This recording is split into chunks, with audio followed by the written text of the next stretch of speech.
Hi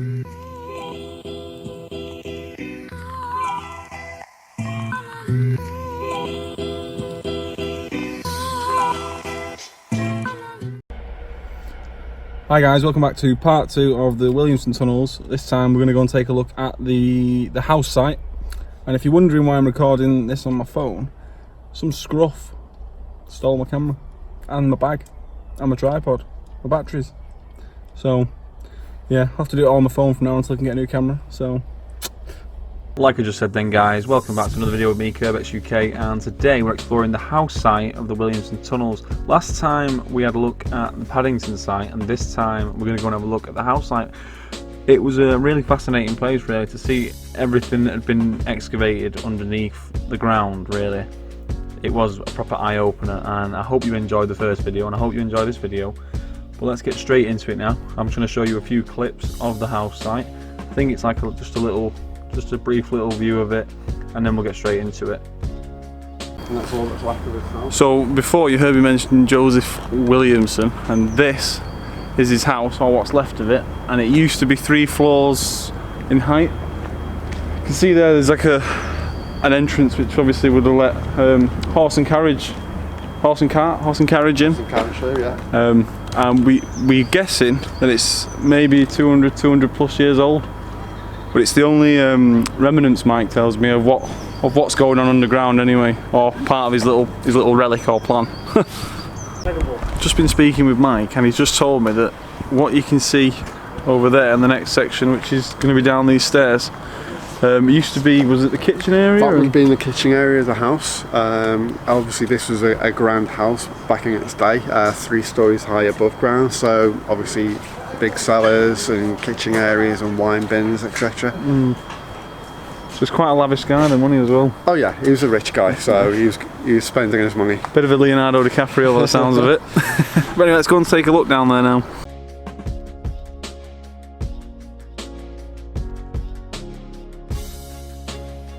So this is the kitchen area, we're guessing.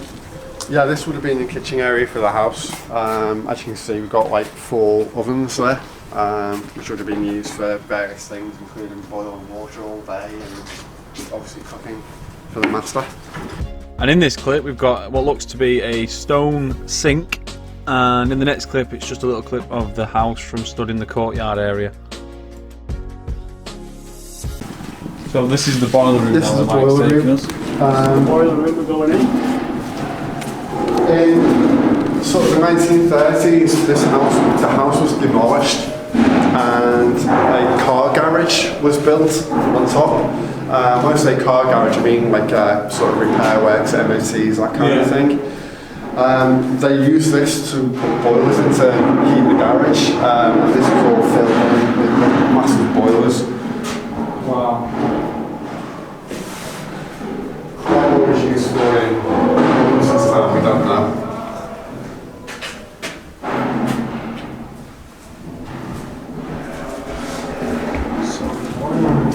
Now this fireplace is a curious thing because there's no chimney. So Mike's now going to take us from that room there, which is the boiler, well, was a boiler room for a garage that used to be above here. He's going to take us now into the, what was it called, the wine rooms. The wine bins, sorry. So any of you wine drinkers out there will be excited. This next section is called the wine bins, and the reason why it was called that is because they suspect this is where Joseph Williamson would have kept his wine, because they've built these aren't original wine, like they're not original wine shelves. They've built them, put them in just because they fit perfectly, so they're thinking that maybe this would have been a wine cellar sort of area, and then that was a bishop's mitre, which is where there could have been a tunnel at one point. I'm going to show you now over the top. It's been bricked up, and then they've converted the back area into a water tank. There's a lead pipe, if you have a look where he's pointing now, there's a lead pipe. And then in the next few clips I'm going to show you some of the tools that were left behind from the garage. More stuff you found? Yeah, we found all this basically in one day. It was actually over in what was like the water tank we found it all. Some of it is very old, and some of it actually dates from like the 1960s and 1970s. Is that a Batmobile? No, it's not a Batmobile, is it? That's like a car. Stevenson's rocket. They're actually Avon aftershave bottles. No way. And this one has actually still got some in. Has it? Yeah. Still got perfume in? Yeah, it's still got aftershave in. You can smell it if you want. Joking. Shall I smell? Oh, it smells good. Woo! Smells alright, doesn't it, guys? Well, nice. That is pretty, I'd Duke say commend that. at least half full. So hang on, when does that date back to, do we think? 1960s, 1970s. All right. So we think the properties over the road were actually using this as a dumping ground as well. So anything they didn't want, they were just discarding it. I couldn't believe that they'd managed to find a pair of binoculars, you know what I mean? A pair of binoculars. And then everything else that you can see now was found where that water tank was, what I just showed you. And here are the tools from the garage. Some of them pretty old. I'm not too sure, you know, what most of them are for, because I've never done a day's work in a garage. But there's other things in here like that chain there, or some sort of lifting, maybe for lifting engines, I'm not too sure. But it's just amazing that all this was just discarded in holes and then built up underground with the rest of the debris, and then now these are excavating it and finding it all again. It's amazing. Right, so when we originally sort of started digging here, or got permission to dig here, that was actually a hole in the wall, and that was a way into this passageway here. This had all been bricked up, but once we cleared through the tunnel, the passageway there, we found steps coming down leading to the brick wall. So what we've done, we've actually knocked this through now and reinstated the steps back into the original passageway. Let's go for a walk through this little passageway and have a look, see what's around here. So yeah, all them supports there helping to hold up the roof, make it safer for people who are visiting. Now if you do walk round there, which I think I do in a second, there's some stairs which come from obviously ground level, and they, because of the size of them, like the width, in the olden days if it was a wide set of stairs it was made like that because women wore very, very like nice dresses, like luxurious dresses, and it had to be wide for the rear end of the dress to like come down without getting caught or dirty. So, and now where we're going is just another way, like another tunnel that leads to the start of where we came in, Bishop's Mitre, and now we're back to the wine bins. So let's go back outside and we'll take a better look at the courtyard area.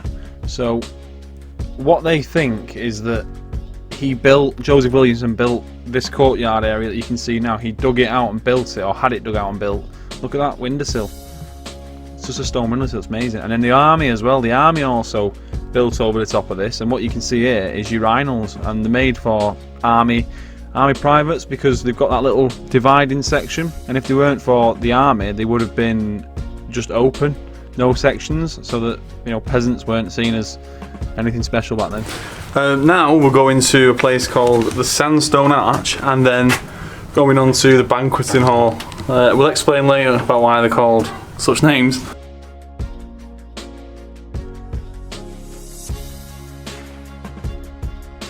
So we've left this as it is for now. So there's more through there. There's more through there. There's more tunnels and chambers on that site, and hopefully potentially the Great Tunnel as well, which we've yet to find. The Great Tunnel? The Great Tunnel. It's a huge tunnel.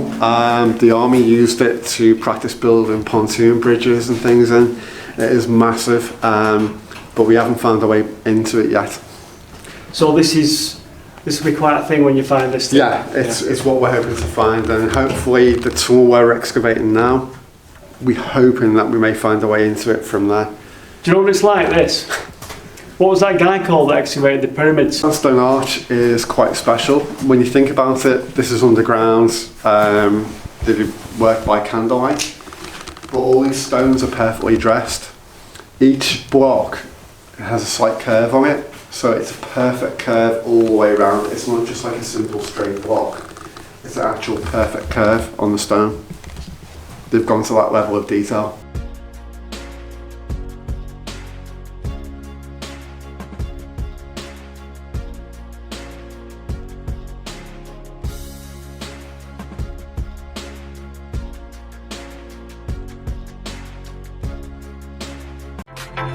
And everybody's watching her, but she's looking at you.